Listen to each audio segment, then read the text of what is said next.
සතුට කියන එක Tamanට හොයාගන්න පුළුවන් Taman තුලින්ම. කිසිම කෙනෙක් මත ඩිපෙන්ඩ් වෙන්න එපා, රඳා පවතින්න එපා. ඉතින් ඔයගොල්ලෝගේ තරුණ කාලේ හරිම අමාරුයි.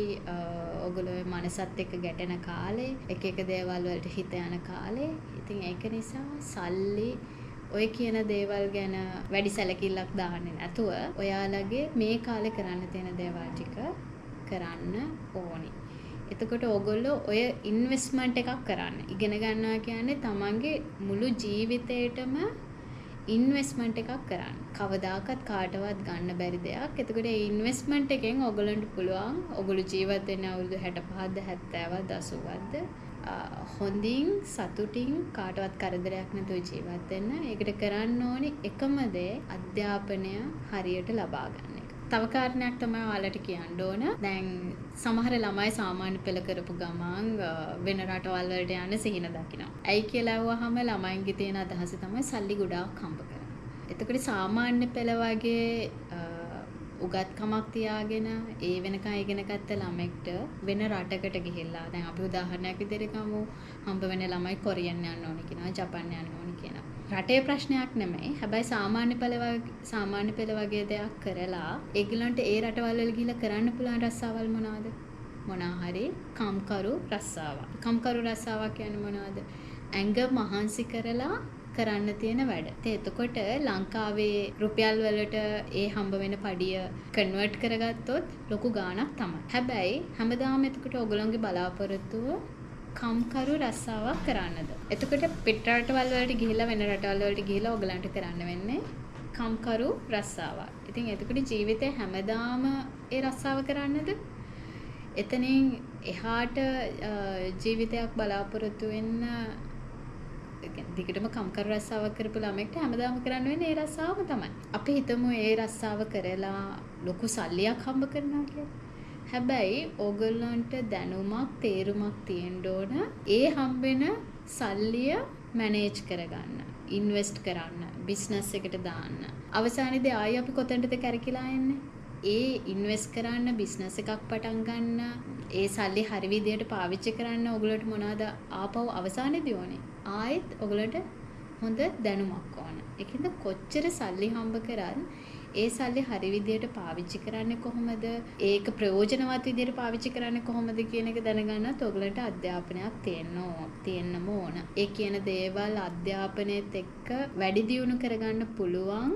ඔයගල ඇත්තටම ඔයගලගේ අඩුම ඒ ලෙවල් කරලා පළවෙනි උපාධිය එහෙම නැත්නම් ඩිප්ලෝමා එකක් එක ලෙවල් එකකට අධ්‍යාපනයක් ඔයාලට තිබ්බොත් ඔයාලට පුළුවන් ඒ දේවල් ඩිවෙලොප් කරන්න. ඒ වගේම තමයි ෂණික සල්ලි කියන එක. ඒක හම්බ වෙනවා වගේම තමයි ඒක නැති වෙන්නත් මහා කාලයක් යන්නේ නැහැ. ඉතින් ඒක නිසා ඔයගලන්ට හොඳ සෙන්ස් එකක් තියෙන්න ඕන. ඔයගලොන්ගේ එක එක ස්ටේජස් වලදී ඒ කියන්නේ ඔයගලොන්ගේ රට සිහිනය මොකද්ද අවසානයේදී ඔයගලගේ බලාපොරොත්තුව? ඒ කියන්නේ ඔය රට යන්න, ඒ කියන්නේ ඔයගල රට ගියාට කමක් නැහැ. ඔයගලගේ උපාධියක් අරගෙන ඒ රටවල හොඳ රස්සාවල් තියෙනවා. ලංකාවේ හුඟක් මිනිස්සු නාසා ආයතනයේ කෝටි ගණන් වල සල්ලි හම්බ කරනවා.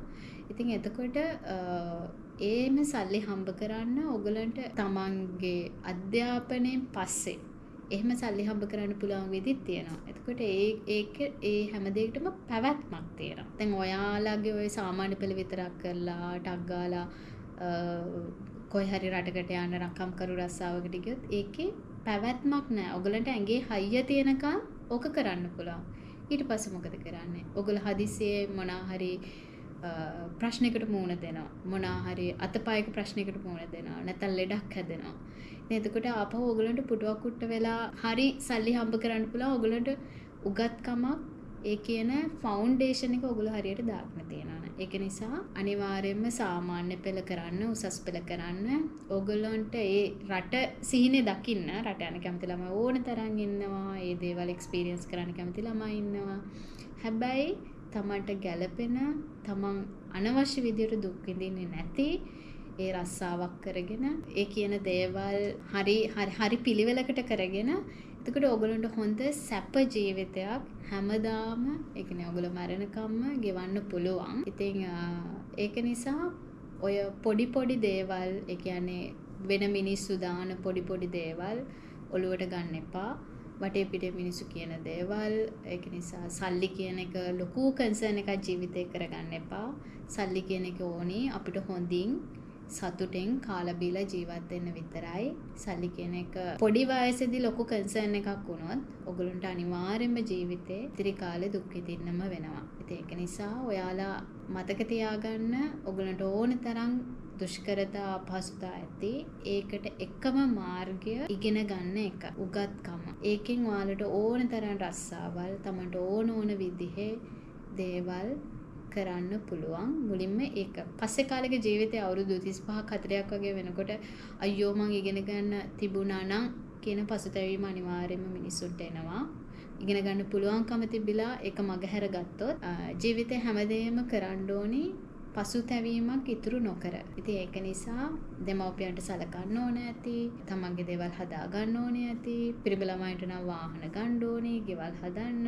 ඉතින් ඒ දේවල් තියෙනවා. ඉතින් ඒකට අපි ඉන්න මේ උගත් සමාජයේ, ඒ රස්සාවල් කරන සමාජයේ හුඟක් මිනිස්සු අර ඉවසීම කියන අවුරුදු 8ක 10ක ඉවසීමත් එක්ක උසස් පෙළින් පස්සේ ඒ උපාධිය කරලා ඊට පස්සේ තමන්ගේ එක්ස්පීරියන්ස් එකතු කරගෙන අත්දැකීම් එකතු කරගෙන හොඳ තැන්වලට ගිහිල්ලා මානසික වගේම ශාරීරිකවත් බොහොම සතුටින් ජීවිතය ගෙවන මිනිස්සු ඉන්නවා. ඒක නිසා සල්ලි තිබ්බා කියලා තමන්ට අර ක්වොලිටි ලයිෆ් එක ඉගෙනගත්ත කෙනෙක් ලබාගත්ත ක්වොලිටි ලයිෆ් එක සංසන්දනය කරන්න බෑ. ඉතින් ඒක හින්දා හැම දෙමව්පියෙක්ම හැම දරුවෙක්ටම කරන්නේ උගන්වන එක, තමන්ට නොලැබිච්ච දේවල් ලබා දෙන එක. ඉතින් ඒක හින්දා ළමයි විදිහට ඔයාලා මේ උපදෙස් ටික අරගෙන ඔයාලගේ අධ්‍යාපන වැඩ කටයුතු සාර්ථක කරගෙන හොඳ තැන්වල ඉන්නවා දකින්න තමයි ඔයාලට උගන්වන සර්. ඔයාලගේ සර්ට උගන්වපු මාත් කැමතියි.